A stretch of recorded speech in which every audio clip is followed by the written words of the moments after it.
Story 1. On a warm summer day in 2016, I decided to take a leisurely walk to escape the pressures of school and work. Being a loner with few friends, any time away from those environments was a relief. As I strolled along a trail, enjoying the fresh air, I heard a rustling sound in the nearby woods. Assuming it was just a squirrel or a bird, I didn't pay much attention. But the noise persisted and grew louder, becoming increasingly muffled as time passed. Curiosity got the better of me, and I continued walking, unaware of the impending horror.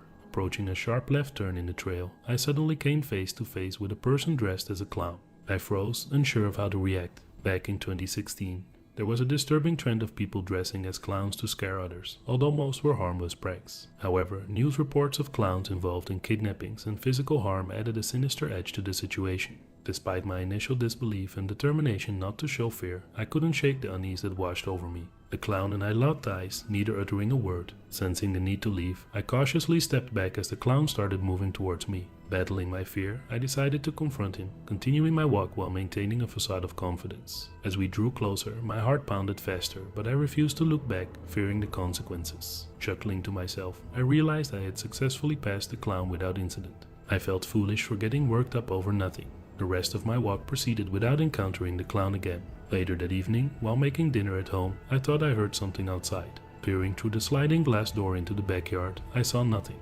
Although there were blind spots where someone could hide, I dismissed it as an overactive imagination. I locked the door and returned to cooking. Within minutes, a heavy knock reverberated through the kitchen window, causing me to jump in fright and hit my head on the cupboard. Panic set in as I grabbed a nearby knife, trying to peer through the window's darkness. Unable to see anything, I rushed to switch on the patio light. To my horror, the same clown stood on my back patio, mere feet away. Regret filled me as I wished I had confronted him earlier or scared him off. Fear overwhelmed me, and I fled upstairs to my bedroom, locking the door and dialing the police. The relentless knocking continued, growing louder with each passing moment. I couldn't comprehend why I was being targeted or how this person found my address. It felt personal, intensifying the terror. Time seemed to stretch on as I anxiously waited for the police to arrive, dreading the clown's next move. The knocking persisted, the sound echoing through the house, and then the clown began laughing maniacally. Consumed by dread, I felt as if death was imminent and that I would have to fight for my life. I imagined him breaking through the windows to attack me, the situation escalating to a life or death struggle. Finally, the distant wail of police sirens signaled their arrival. I hurried downstairs, peering through the peephole to ensure it was the real police before opening the door. I greeted them, relieved that they had come to my aid. The officers searched for the clown but found no trace of him. The incident was over, and I tried to put it out of my mind. I considered myself fortunate that the clown had vanished, as if he had never existed. Since then, I have had no further encounters with clowns or anyone else for that matter. Reflecting on this chilling experience, I still find it difficult to believe that such a horrifying incident actually happened to me. You never expect something so terrifying to occur in your own life until it does. The swift arrival of the police undoubtedly saved me from a potentially tragic outcome. Ever since that night, I have been haunted by the memory of the clown's chilling laughter and the fear that gripped me. It left an indelible mark on my psyche, reminding me of the fragility of our sense of security. In the aftermath of the incident, I couldn't help but wonder about the clown's true identity and motive. How did he know where I lived? Was it a random encounter, or was there a personal connection? These questions lingered in my mind, stirring up a constant unease. I decided to take precautions to ensure my safety. I installed security cameras around my house, double-checked all the locks, and became more vigilant in my surroundings. Although time passed without any further signs of the clown, I couldn't shake the feeling that he might return one day. Months turned into years, and life gradually returned to a semblance of normalcy. However, the experience left me with a newfound appreciation for the fragility of our existence and the darkness that can lurk beneath the surface of everyday life. Occasionally, I would come across news articles or social media posts about sightings of clowns in different parts of the country. Each time, a chill would run down my spine, reminding me of the horrors I had encountered. It seemed that the phenomenon had not entirely faded away. Yet, as time went on, the memories of that night became more distant, buried beneath the layers of daily life. I focused on my studies and work, determined not to let fear dictate my actions. Gradually, the trauma began to lose its grip on me. Now, looking back on that harrowing night, I am grateful for the bravery of the police officers who responded swiftly to my call. They truly saved my life and provided me with a sense of security that had been shattered.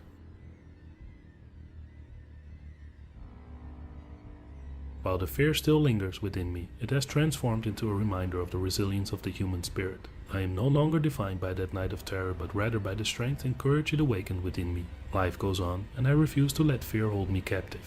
I continued to walk the same trails, embracing the warmth of the sun on my skin and breathing in the fresh air.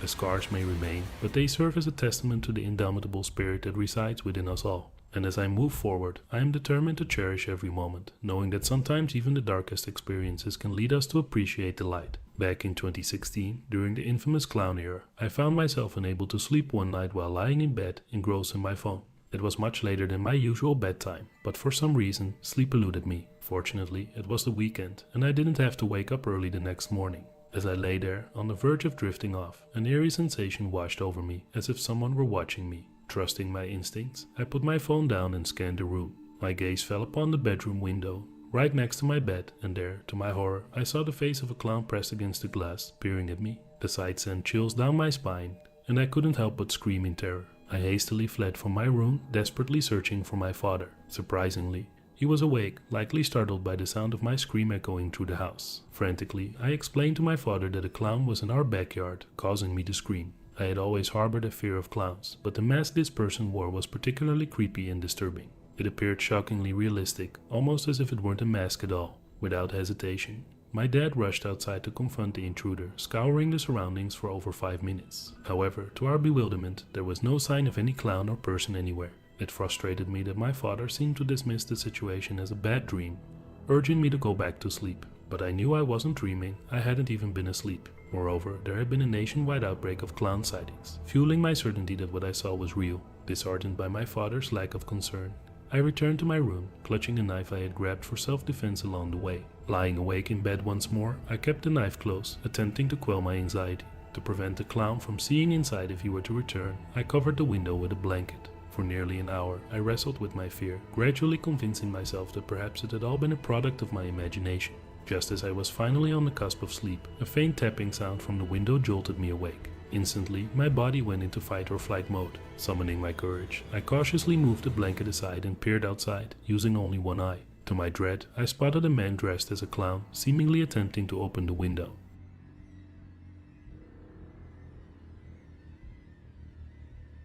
I had no doubt anymore. This was no dream. I held my scream this time, unsure if he had noticed me observing him. Swiftly, I raced to my father's room, waking him from his slumber within seconds of my arrival. He followed me back to my bedroom, gazing out the window where the clown had been. To our astonishment, he was still there, now standing in the middle of our backyard, brandishing a bat. "Holy hell," my dad exclaimed. In a split second, he ordered me to stay put and dialed the police while he confronted the intruder. As my dad neared the clown, the masked man readied himself, preparing for my father's attack. Undeterred, my dad charged forward, and the clash ensued. In a surprising turn of events, my father managed to withstand a blow to his side and disarm the clown. Fueled by adrenaline, my dad unleashed a barrage of punches, seemingly ready to unleash his fury upon the assailant. My dad's fists rained down on the clown, unleashing a fury fueled by a mix of protectiveness and anger. It was as if he was fighting not just for me but for every person terrorized by these menacing clowns that had plagued our country. He showed no mercy, and I could see the desperation and fear in the intruder's eyes. As the struggle continued, my dad's grip tightened around the clown's throat, squeezing with a relentless force. It was a harrowing sight, witnessing my father on the verge of crossing a line, consumed by his desire to neutralize the threat and protect his family. Eventually, my dad released his grip, realizing that he had gone too far. The assailant gasped for air, coughing and struggling to regain composure. In that moment, my dad's instincts as a protector took over, and he stepped back, allowing the man to escape. Just a few minutes later, the sound of sirens filled the night air as the police arrived. We recounted the terrifying encounter to them, providing as much detail as possible. With a sense of urgency, they launched a search for the clown, scouring the area meticulously. Despite their efforts, the police were unable to locate the intruder. It was as if he had vanished into thin air, leaving behind only a trail of fear and uncertainty. Our ordeal with the clown ended that night, and we never encountered a similar incident again. Reflecting on the incident in the following days, we found solace in the fact that nothing serious had transpired. We were safe, and my father's heroic actions had undoubtedly deterred the clown from returning. Yet, a lingering unease remained, a reminder of the darkness that lurked beyond our home's walls. Over time, the initial terror and anxiety subsided, replaced by a renewed sense of security. We tightened our home's security measures, ensuring that such an intrusion would never happen again. The blinds were always closed, and we invested in robust locks and surveillance cameras, fortifying our defenses against any potential threat. As the years passed, the memories of that horrifying night faded, tucked away in the recesses of our minds. Life moved on, and the clown craze gradually became a distant memory, a bizarre chapter in our nation's history. Looking back, I realized the profound impact that night had on me, It shaped my perception of fear, resilience, and the lengths a parent would go to protect their child. My dad's unwavering courage and sacrifice cemented his place as my hero, a role model whose strength and love guided me through the challenges of adolescence and beyond. Now, years later, I recount this story as a testament to the power of family and the indomitable spirit that can rise in the face of terror. It serves as a reminder that heroes can emerge from the most unexpected places, and that even in the darkest of times, there is always a glimmer of hope. My name is Edgar, and the terrifying incident I'm about to recount took place last year. It was a warm summer evening, and I decided to meet up with my friends, Nathan and Oscar, at the nearby carnival that the city had organized. This annual event had become a tradition for us, offering a rare opportunity to escape our usual indoor activities and have some real fun. Living in a small town with limited entertainment options, the carnival was a welcome diversion from our mundane routines. As introverted individuals, we often preferred the company of our video game avatars to real-life interactions. However, the innate human need for socialization would occasionally stir within us, prompting us to seek shared experiences outside our digital realms. Upon arriving at the carnival, I located Nathan and Oscar and we delved into the festivities. We enjoyed thrilling rides, tested our skills at carnival games, and indulged in mouth-watering snacks. It was an evening filled with laughter and camaraderie, as we embraced the carefree spirit of the event. As the night progressed, we found ourselves at a loss for further amusement. That's when Nathan suggested exploring the circus tent, an area we hadn't yet explored. Intrigued by the prospect of discovering something new, we made our way towards the tent, anticipating one final adventure before calling it a night. Inside the tent, a group of clowns was performing on a stage, showcasing their juggling skills, dance routines, and unicycle prowess. We moved closer to the front, enthralled by their energetic performance. However, as time passed, our interest waned and we contemplated leaving. Just as we were about to depart, the clown riding the unicycle slipped and fell, inadvertently dropping his red clown nose near me. Without thinking much, I picked it up and absent-mindedly stashed it in my pocket. After all, I assumed the clown had countless spare noses and wouldn't mind one going missing. Unexpectedly, as I made eye contact with the clown, an uncomfortable feeling crept over me. His gaze seemed to linger longer than necessary, hinting at an underlying malevolence. Ignoring the unsettling encounter, I bid farewell to Nathan and Oscar, who had separate ways to go, and made my way home. On my way back, I absent-mindedly pulled out the clown nose from my pocket, marveling at this strange memento. Little did I know that the night was far from over. Suddenly, a chilling chuckle pierced the silence, jolting me from my thoughts. I turned around to find a shadowy figure standing behind me. Shining my flashlight in his direction, I recognized the figure as one of the clowns from the carnival. His voice, dripping with an eerie tone, sent shivers down my spine as he claimed I had something of his. Fear took hold as he brandished a Phillips screwdriver, threateningly pointing it towards me. In that heart-stopping moment, I relied on instinct and sprinted as fast as my legs would carry me. I darted through the woods, taking a risky shortcut that led to my neighborhood.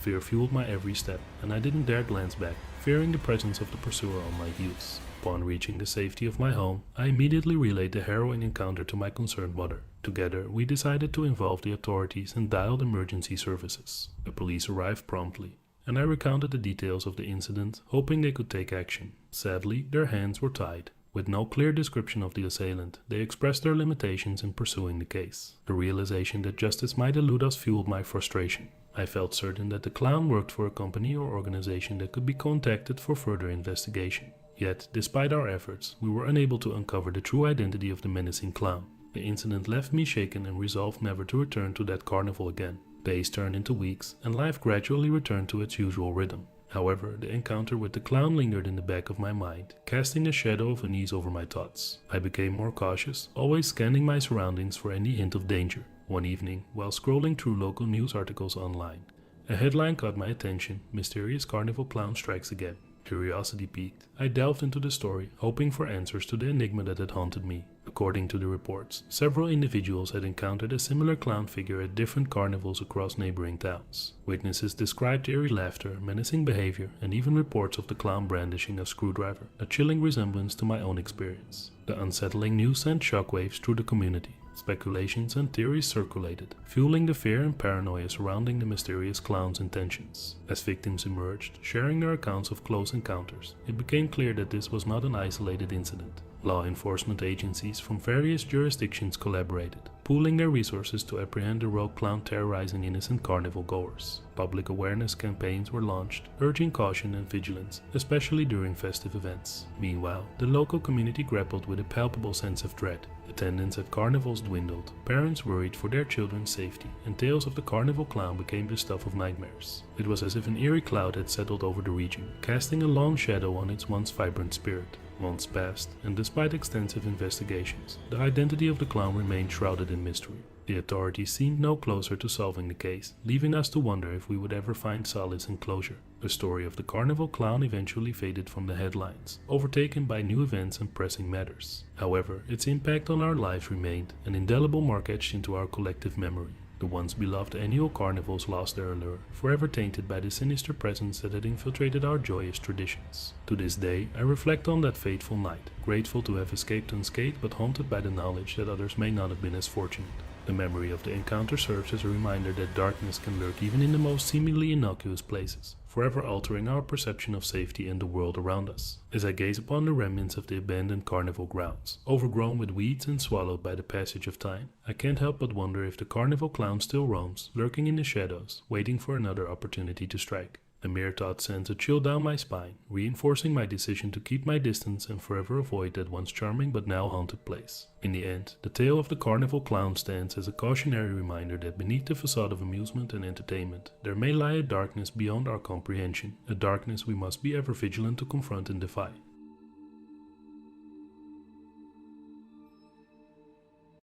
It was a late fall day during my junior year of high school when I decided to skip school, claiming to my mom that I wasn't feeling well. In reality, I just wanted a break from the monotony. As the day progressed, around noon, a chilling, high-pitched laughter caught my attention, seemingly emanating from outside. At first, I brushed it off, assuming it was our neighbor, but the laughter persisted, sending shivers down my spine. An unsettling feeling crept over me, as if something ominous was about to unfold. Compelled by curiosity mingled with fear, I approached the window, cautiously peering through the blinds. To my shock, there stood an elderly woman, mere inches away from the glass, wearing a disturbingly perplexed expression and a smile that sent chills down my spine. The barrier between us was nothing more than the thin pane of the window. Startled, I let out a scream and asked her what she wanted. Her enigmatic gaze and that unforgettable smile unnerved me. Reacting quickly, I moved away from the window, closing the blinds within a matter of seconds. With trembling thoughts, I left the room, trying to collect myself. I contacted my mom, who advised me to hold off on calling the police unless the woman posed further problems. Returning to my room, I cautiously looked out the window again, only to find the lady vanished. Relief washed over me, but deep down, I knew I wasn't entirely in the clear. In an attempt to ensure she hadn't infiltrated our property, I scrutinized every window in the house, finding no trace of her presence. The remainder of the day unfolded uneventfully, and the old lady seemed like a distant memory. However, a few days later, on a sad night around 11 o'clock, I was abruptly startled by persistent knocking on my window. Instantly, I feared that the old lady had returned. Shouting at her to go away, I refrained from even glancing outside. Once again, her eerie laughter pierced the silence. Startled by my commotion, my dad rushed into my room, seeking an explanation. The knocking and laughter had ceased completely by then, and I was too terrified to speak. Instead, I pointed anxiously toward the window, gesturing for silence. Perplexed, my dad approached the window and opened the blinds. To his astonishment, the same woman I had encountered days earlier stood before him. She began screaming, reaching behind herself to retrieve a knife, wildly brandishing it at us. Though her words were incomprehensible, her intent was unmistakable. Desperate to enter, she opened the window, but my dad swiftly pushed her back, promptly locking it. Immediately, my dad dialed the police, who arrived to find the old woman still on our property.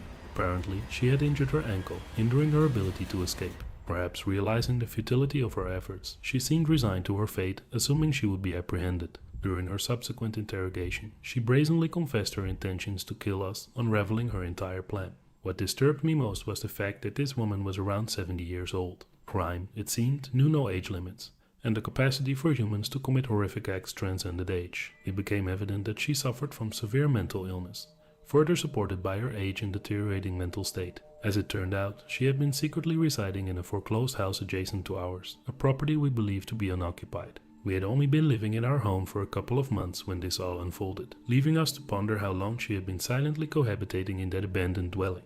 Although she claimed she had been there for a few weeks, the exact duration remained shrouded in uncertainty. The thought of her meticulous planning and the potential alternate outcomes sent shivers down my spine. The revelation of her sinister presence made me question my own security. From that moment onward, I became hypervigilant, checking the locks on my window obsessively. The sanctuary of my room had been violated, leaving an indelible mark on my psyche. The comfort of home now harbored an unsettling undercurrent. The incident with the elderly woman served as a haunting reminder that danger can lurk in unexpected places. It shattered the illusion of safety I had naively held onto. The world, once seen through innocent eyes, now revealed its darker shades. Over time, I discovered that the old lady had a history of mental health issues. Her deranged mind had fixated on our family, weaving a web of malevolence that only a disturbed soul could conceive. The motive behind her actions remained elusive, lost in the labyrinthine corridors of her deteriorating sanity. The incident left an indelible impact on our household. We implemented heightened security measures, installing surveillance cameras and reinforcing the locks on every entry point. Sleep became elusive, and the creaking of floorboards outside my room played tricks on my anxious mind. A local community reacted with shock and disbelief when news of the incident spread. Rumors circulated, with whispers of past encounters and strange occurrences involving the old woman. It seemed she had been a specter haunting the periphery of our lives, concealed by the veil of obscurity until she chose to reveal herself. In the aftermath, we received counseling to help us cope with the trauma. Sleepless nights and intrusive thoughts became constant companions, lingering reminders of the fragility of our existence. Trust, once given freely, now required arduous rebuilding. As time passed, life slowly regained a semblance of normalcy. The wounds, though they left scars, gradually healed. Yet, the experience had irrevocably changed me. I became more cautious, more aware of the potential darkness that could slink in the shadows. The naivety of youth gave way to a mature wariness, a keen intuition that remained a silent guardian. The old woman's fate became entwined with our memories, a chilling chapter in our family's history. She was deemed unfit to stand trial due to her deteriorated mental state, confined to a psychiatric institution where she would receive the care she so desperately needed. It was a bittersweet resolution, knowing that justice had been served, yet understanding the tragedy of a life consumed by madness. Years have passed since that fateful encounter, and life has moved on. The echoes of that haunting laughter have faded into distant echoes, replaced by the steady rhythm of everyday existence. Still, the scars remain, etched upon my consciousness, a testament to the inexplicable horrors that can unfold in the most unexpected corners of our lives. I share my story with others, a cautionary tale of the fragility of our perceived safety, urging them to remain vigilant and to trust their instincts. For in the darkness, there may always be a glimmer of light, guiding us through the labyrinth of fear and reminding us that resilience can emerge even from the darkest of nights. At the age of 28, I finally took the plunge and bought my very first house. It was located in a rough part of town, far from the safest neighborhood one could imagine. But in my excitement, I overlooked the potential risks that came with the affordable price tag. Little did I know that the house held more horrors than I could ever have imagined. During the first month of settling into my new abode, everything seemed relatively normal. I exchanged light-hearted small talk with my neighbors, discovering that, despite the neighborhood's reputation, they appeared surprisingly ordinary. However, there was one resident who stood out among the rest, a peculiar man living a couple of houses down. This oddball character, around 45 years old, gave me an uneasy feeling from the moment our paths crossed. He was average in height, slightly overweight, and had a receding hairline. Clad in perpetually dirty clothes, he would often approach me for conversation, ranting about random and unusual topics. There was an undeniable off-putting aura surrounding him. One day, after returning from the grocery store, I noticed him walking on the sidewalk toward his dilapidated house. As I pulled into my driveway, he abruptly turned around and began talking to me. His words grew increasingly intense as he unleashed his pent-up anger towards his deceased mother, describing her as a horrible woman. His vehement delivery left me unsettled and wary of his unstable nature. Another encounter occurred when I was sitting on my porch with a friend. Spotting us outside, the peculiar neighbor essentially invited himself over. Cutting me off mid-sentence, he delved into a rant about his discontentment with his dishwashing job at a local restaurant. In an alarming twist, he resorted to making racist comments about his coworkers, revealing a disturbing aspect of his character. Fed up with his behavior, I retreated indoors, signaling my friend to join me, while the odd neighbor continued his tirade. Bewildered by the encounter, my friend and I burst into uncontrollable laughter, attempting to shake off the discomfort caused by this bizarre man. Little did we know that the real nightmare was yet to unfold. Later that night, my friend, Brendan, who had consumed one too many drinks, decided to crash at my place. I offered him the couch since the guest bedroom lacked a bed. As I lay in bed, on the brink of drifting into sleep, a knock on the front door shattered the tranquility of the night. Peering through the peephole, I discovered the same creepy neighbor standing on my porch. My initial instinct was to ignore him, but Brendan suggested I open the door to hear him out. Reluctantly, I decided to give the afflicted man a chance, hoping to defuse the situation. However, what he requested caught me completely off guard, igniting a surge of anger within me. He had the audacity to ask for $50. I shot him a look of disbelief, refusing his request, stating that I couldn't simply give away $50. He apologized for asking and seemed ready to leave, so I attempted to shut the door. But he extended his arm, placing it between the door and the frame, preventing its closure. Desperation laced his voice as he pleaded for assistance, even requesting a snack or any food that could sustain him through the night. Despite contemplating helping him, I had reached my limit with his games and the late hour amplified my discomfort. Meeting his gaze, I firmly stated my refusal, emphasizing that he needed to leave. As I made a final attempt to shut the door, he burst through, tackling me with unexpected force. Reacting quickly, Brendan intervened, pulling the man off me and allowing me to regain control. Faced with our united front, the man realized he was outnumbered and made a hasty retreat. It was then, as he disappeared into the night, that Brendan noticed something chilling. He revealed that while restraining the man, he had caught a glimpse of a gun tucked into the back of his pants. The realization hit us like a wave of terror. This man had intended to rob or harm us. With a sinking feeling in my gut, I couldn't shake the suspicion that this individual was not just an ordinary troublemaker. I confided in my neighbor a few days later, sharing the details of the encounter. To my astonishment, she informed me that nobody had lived in that particular house for over 5 years. It had been abandoned long before she moved into the neighborhood. Alarmed by this revelation, I immediately contacted the police, hoping they could shed some light on the situation. However, their search of the house and its surroundings yielded no substantial evidence or clues. It became apparent that a peculiar man had been squatting in the abandoned property, using it as a hiding place or temporary residence. To this day, I have yet to receive any updates or information regarding the incident. The mystery surrounding the man's motives and intentions remains unsolved. I am grateful that I had a friend with me that night, as I can only speculate on the dire consequences that might have befallen me had I been alone. Unsettled by the traumatic events, I made the decision to leave that house behind.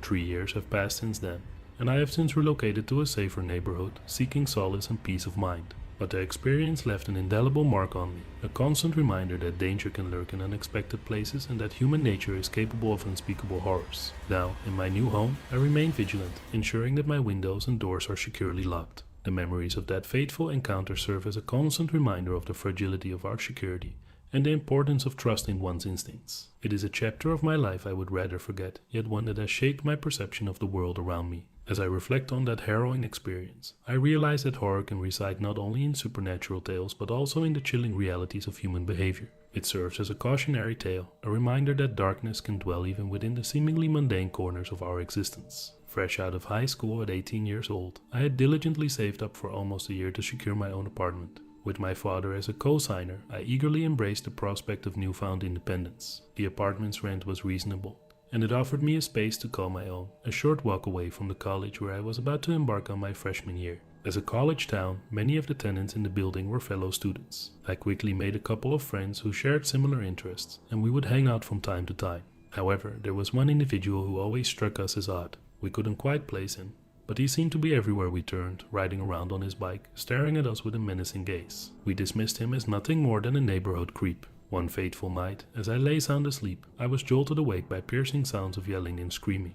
The paper-thin walls allowed every word to penetrate my room with alarming clarity. It was evident that the commotion originated from the apartment adjacent to mine.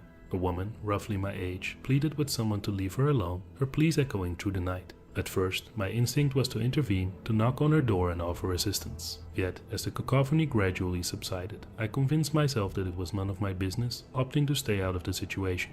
I managed to drift back into a troubled sleep, but upon waking in the morning around 8 o'clock, a foreboding sensation gnawed at my chest. Something was undeniably wrong. Driven by an uneasy curiosity, I mustered the courage to approach my neighbor's apartment. Knocking on the door repeatedly, I waited anxiously, unsure of what to expect. Finally, the door creaked open, revealing only a sliver of a person's face peering out from the darkness. The room itself was oddly dim, making it difficult to discern the individual's identity. "Hey, is everything all right in there?" I inquired, concern lacing my words. The person grew defensive, demanding to know what I was talking about. Frustrated, I cut through the charade, recounting the previous night's disturbance of screams and cries. However, the stranger vehemently denied any knowledge of the incident and promptly shut the door in my face. Returning to my own apartment, a whirlwind of thoughts raced through my mind. I felt helpless, trapped in a dilemma of indecision. It seemed too late to involve the police, rendering me unsure of the appropriate course of action. Driven by an overwhelming urge, I resolved to return to my neighbor's apartment, fueled by the need for answers. Once again, I knocked on the door, and to my surprise, the same familiar face greeted me, opening the door wider this time.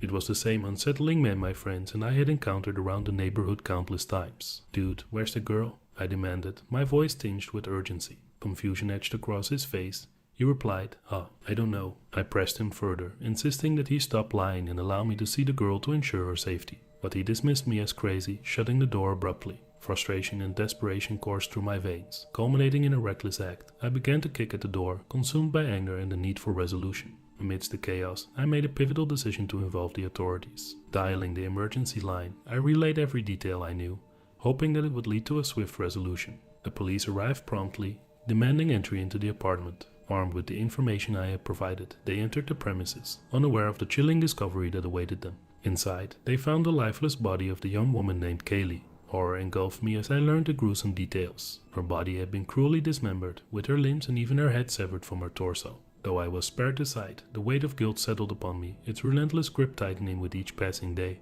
For the past 5 years, my conscience has been plagued by remorse and self-condemnation. Not a single day goes by without the haunting memory of that night. The knowledge that I might have had the chance to save Kaylee's life torments me, the weight of my inaction unbearable. In the wake of the investigation, the man responsible for this heinous crime was apprehended. He now languishes behind bars, condemned to the fate he deserves. Yet, the closure of justice brings little solace. The scars left on my soul are deep, irreversibly altering the person I once was. In the aftermath, I found it difficult to trust again, to let myself forge connections with others. The world had revealed its dark underbelly, and I had become intimately acquainted with its shadows. The once promising sense of independence that led me to that apartment now lay shattered, replaced by a constant vigilance and a gnawing fear.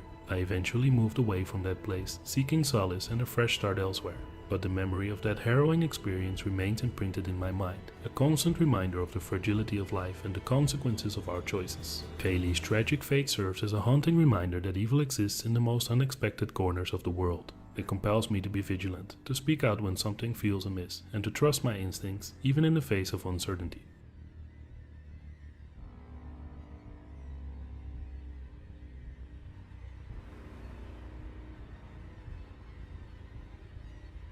I share this story not as a mere retelling of a horrifying event, but as a cautionary tale, urging others to listen, to act, and to strive for a world where such atrocities can be prevented. May Kaylee's memory live on, and may we all find the courage to stand against the darkness that threatens to consume us.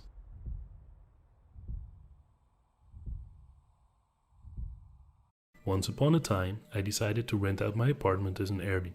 For the most part, I never had any major issues, so I never scrutinized the bookings too much before accepting them. However, if I ever decide to host on Airbnb again, that would be something I'd change about the way I do things. Little did I know that a horrifying experience awaited me, one that would make me swear off hosting forever. It all started when a man named Kyle booked a week-long stay. He didn't mention anything about traveling. He simply said he badly needed a place to stay, which struck me as a little unusual. Nevertheless, I didn't think much of it. When I met him for check-in, I noticed he didn't have much stuff, just a duffel bag, a backpack, and a beat-up bicycle. His disheveled appearance and skittish demeanor made me suspect he might be homeless, raising questions about how he could afford the fee. Despite his rough appearance, Kyle was surprisingly gracious and appreciative. I treated him like any other guest, giving him the usual tour before leaving him to his own devices. As the days passed, however, I gradually realized that Kyle was going to be a problematic guest. I could hear constant music blasting from inside the apartment, and no matter how many times I texted him to turn it down, he never did.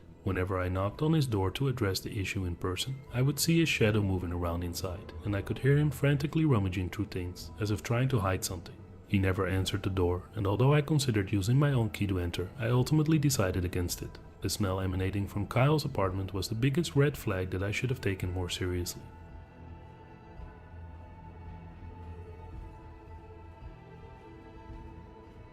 Little did I know what awaited me within those walls. I should have evicted him much sooner, but after several days, I thought it would be best to let him stay until the end of his booking since it wasn't too far away. When his week-long stay finally came to an end, I was relieved that I wouldn't have to interact with him again. However, I was anxious about entering the apartment to see what kind of mess he had made. Bracing myself, I stepped inside, only to be greeted by utter chaos. The entire place was trashed, furniture moved around haphazardly, and junk strewn all over. The kitchen surfaces were covered in food remnants, and one of the pots was ruined, caked in a mysterious white substance I couldn't identify. The stench permeated the entire apartment, making me question how bad the garage, which I had been dreading to investigate, would be. Strangely, when I reached the bathroom door, it was locked. Annoyed, I left briefly to grab a bobby pin from my own house, intending to unlock it. However, upon my return, the bathroom door was mysteriously open. A chill ran down my spine and I became increasingly on edge. Just then, I heard the sound of breaking glass coming from the kitchen. Silently, I crept through the hallway, cautiously approaching the kitchen.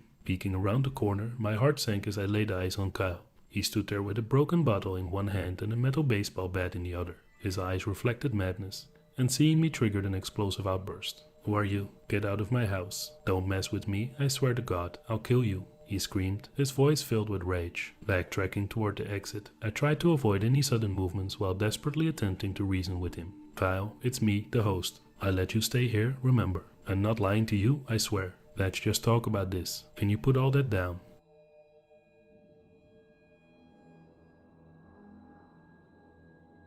Suddenly, without warning, he charged at me. In a panic, I turned and ran out the door, only to feel a glass bottle smashing into my back, shattering and leaving me with deep cuts. I kept running until I reached the safety of my own home, locking the door behind me. Trembling and bleeding, I called the police. Unfortunately, I missed most of the standoff between Kyle and the officers, but I did catch a glimpse of them taking him away, double bound in handcuffs, screaming bloody murder. It later came to light that Kyle had been smoking crack throughout his entire stay, and his drug-induced state had caused him to forget that he was just a guest who was supposed to leave after a week. After that terrifying ordeal, a bitter taste lingered in my mouth whenever I considered hosting strangers on my property.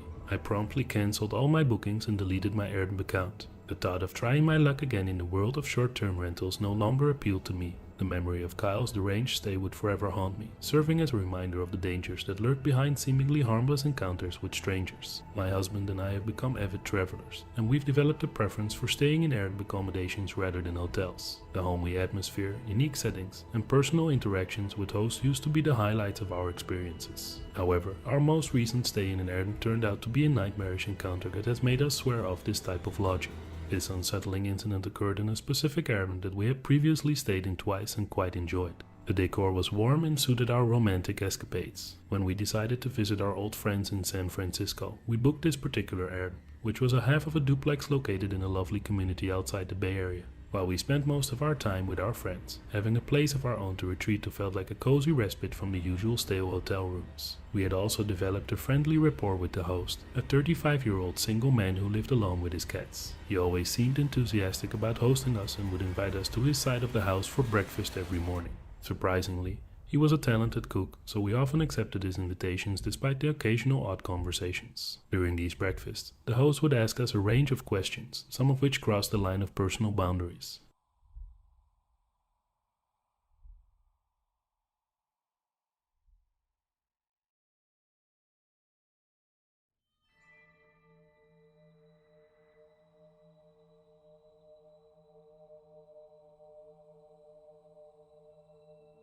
These intrusive questions made my husband uncomfortable, and he would sternly shut down the host's inappropriate inquiries. These uncomfortable moments would be followed by awkward silence, which occurred at least once during each breakfast. However, we endured these uncomfortable encounters because the free food was worth the occasional discomfort. Whenever things got tense, I tried to lighten the mood with a joke or lighthearted remark. Once, when the host pressed us about our fertility and intimate life, I jokingly declared that we had all the bases covered to our satisfaction.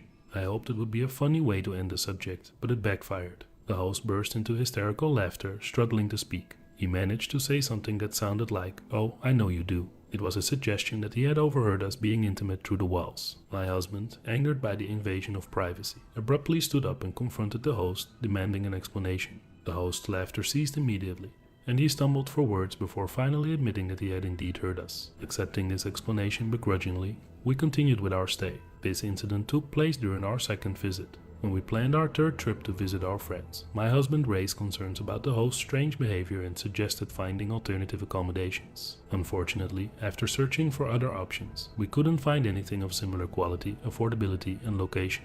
We reluctantly decided to stay at the same Airbnb again, within minutes of making the reservation.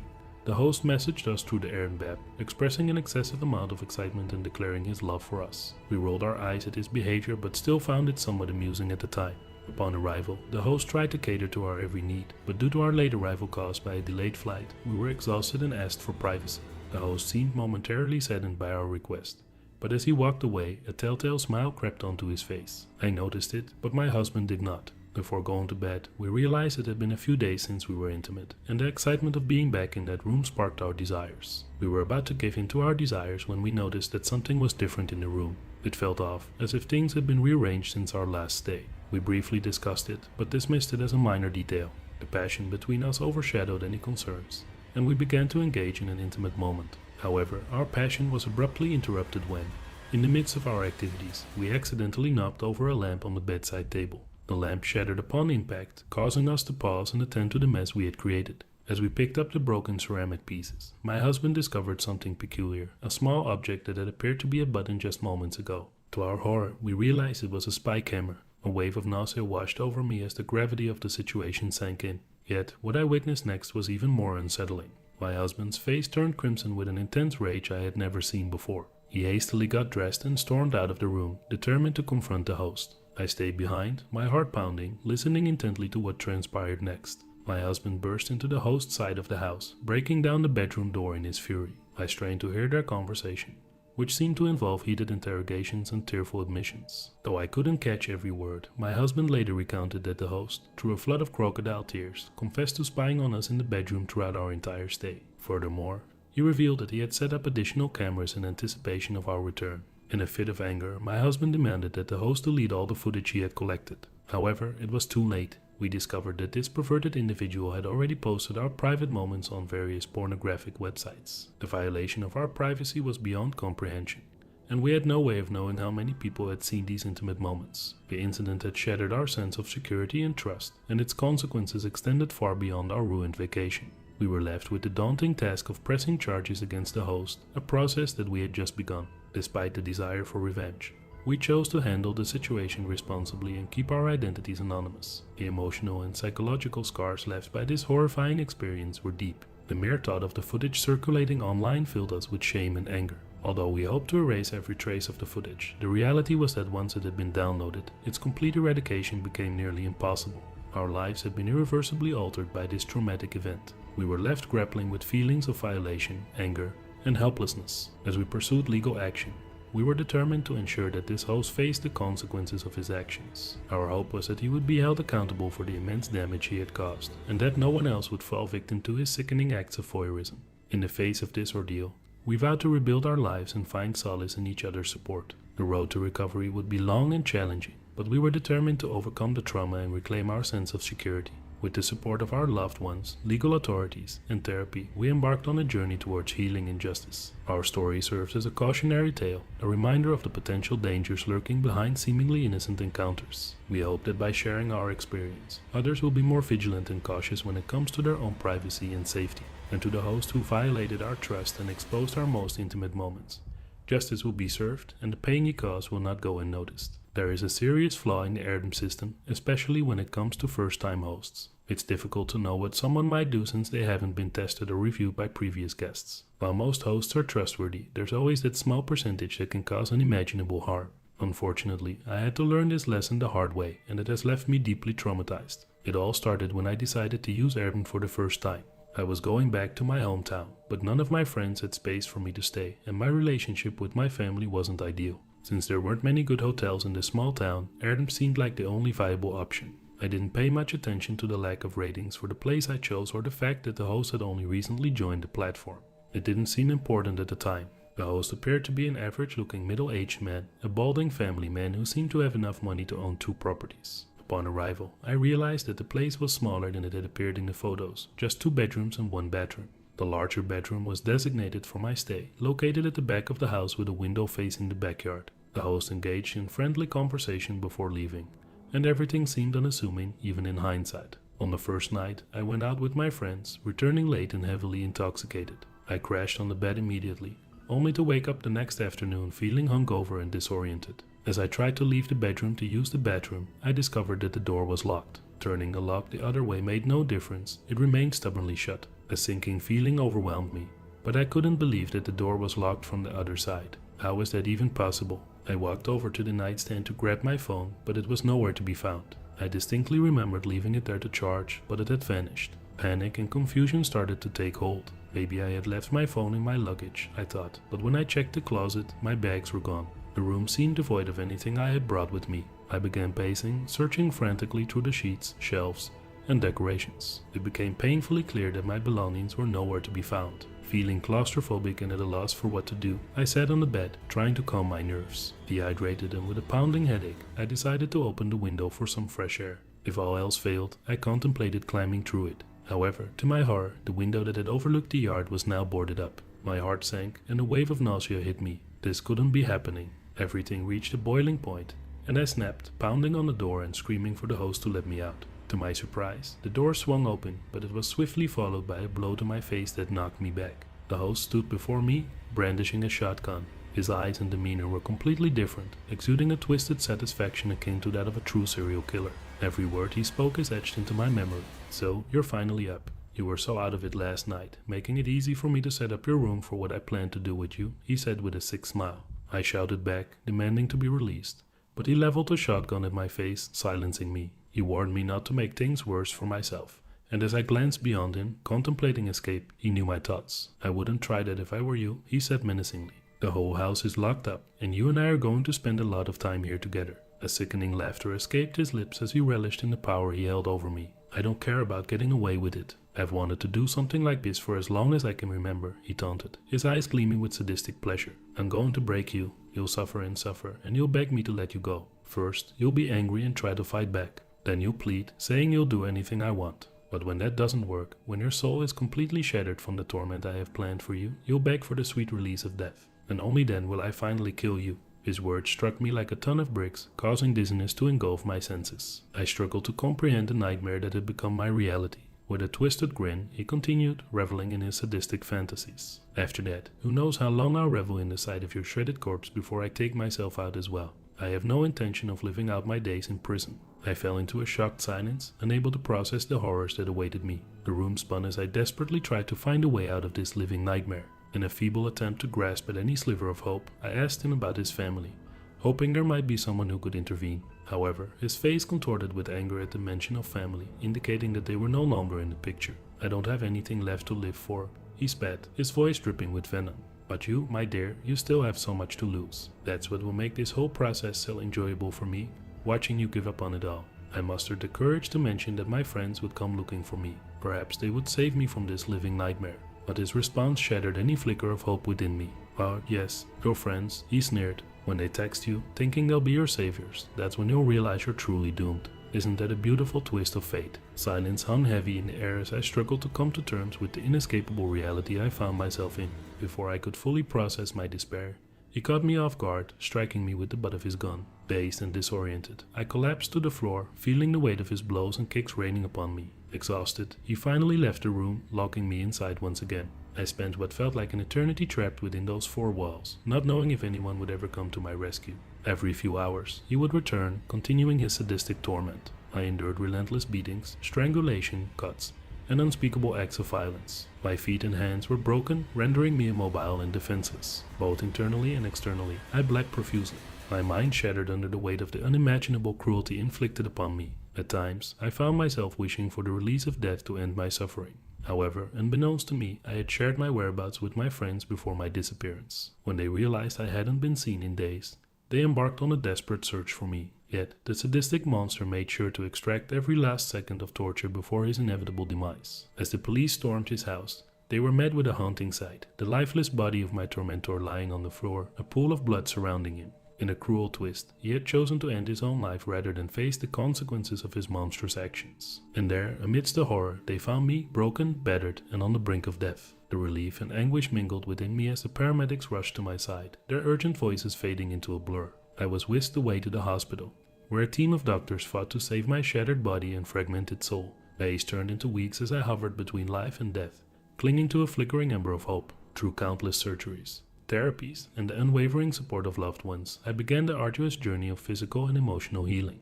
It was a process marked by unimaginable pain, both in body and mind. Nightmares haunted my sleep, and flashbacks of the horrors I endured invaded my waking hours. But I refused to let the darkness consume me entirely. With each step forward, I discovered a newfound resilience, a strength that blossomed from the depths of my despair. Gradually, I started to rebuild my life, piece by shattered piece. The scars remained, both visible and hidden, but I refused to let them define me. As the news of my ordeal spread, it sent shockwaves through the community. People began to question the safety of the alarm system and demanded stricter regulations to protect the vulnerable. My story became a catalyst for change, shining a spotlight on the flaws in a system that had failed me. I found solace in advocacy work, dedicating myself to raising awareness about the importance of safety measures and thorough background checks for hosts. I joined forces with other survivors, sharing our stories, amplifying our voices, and fighting for justice. Together, we lobbied for legislative changes to ensure the protection of future guests, preventing them from falling into the clutches of predators. Through it all, the support of my friends and family remained unwavering.